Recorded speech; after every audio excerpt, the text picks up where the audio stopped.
Hi friends అందరికీ. ఇప్పుడు నేనైతే క్యాబేజీ పకోడీ వేస్తున్నా. ఎలా చేయాలో విధానం చూపిస్తాను. దీనికైతే ఫస్ట్ ఇలా క్యాబేజీ కట్ చేసుకోవాలి.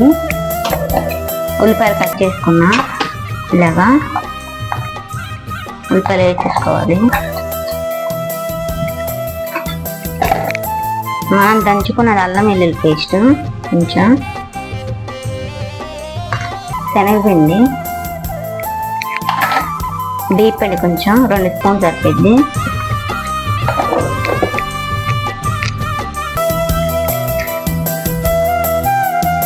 పసుపు కొంచెం, సాల్ట్ తగినంత,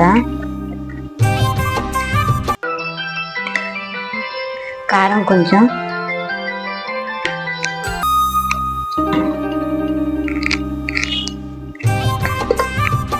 ధనియాల పొడి కొంచెం,